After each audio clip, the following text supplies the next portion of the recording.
Packing up her life in Los Angeles and traveling around the world with her son. Chrissy Whalin spent her life working in entertainment when she decided to leave it all behind. And now she joins us to share her story. Chrissy, thank you so much for joining us. Oh, thank you so much for having me. Yeah, we want to hear the story. So what inspires you to pick up everything and go travel the world with your son? Well, as anyone knows in Hollywood, your job is not always secure. And mine, after 20 years in entertainment and radio, was not secure, and I got fired, actually.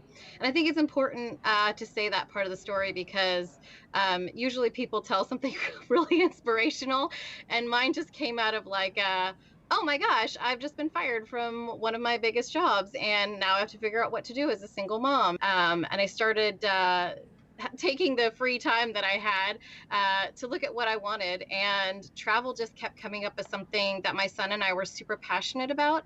And so I started crunching numbers on how I could do this using my side hustle money. And then I spoke with my son Zephyr about it, and we kind of were like, yeah, let's do this. This would be amazing. And for me, I wanted to show that it could be done without sponsorship, without Instagram following, without trying to be a travel blogger on social media. I just wanted to show that, like, you could do this with a small budget, and what would be the benefits and the rewards that you would find in your life by doing this. If it's something that you've always wanted to do, how could I break the barriers to financial barriers, and just kind of work through it. And so Yeah, it's 19 months in. Let's talk about the financial barriers, because that's Yeah. usually what gets in the way, right? So Yeah. what kind of budget are we talking about, and how are you able to save and Sure. have enough money to be able to do this?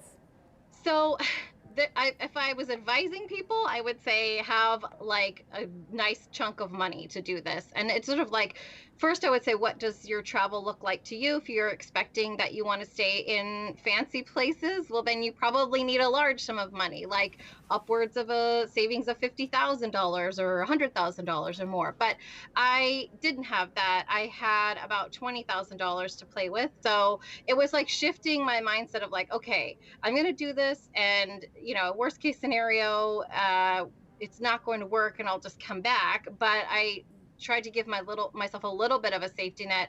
And then I started planning it, and things were really expensive, like shots for going to places like Africa that you need shots and medications for, and that's not covered under health insurance. What would I do about health insurance? So I started to lose my little sort of nest egg of 20 grand, started dwindling away.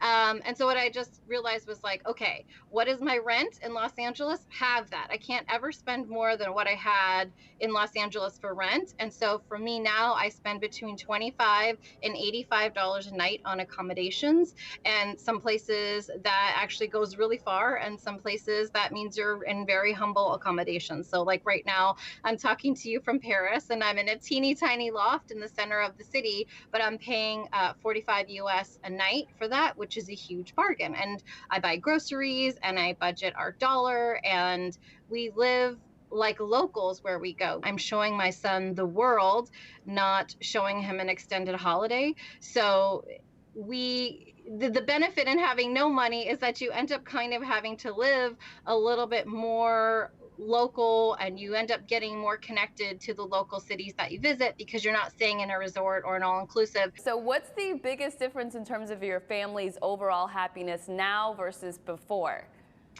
What's so interesting is I'm not stressed in the way that I was. I realized in being a single mom in Los Angeles, I probably spent 3 to 4 hours of my day in my car, and that was really stressful, and work is really stressful, and everybody is trying to just make enough to get along and keep going. And now the little stresses I have are, I still have stresses, obviously, but like, how do I keep my son alive and safe in a place where I don't know the language and I've never been? And so that requires a little bit more planning.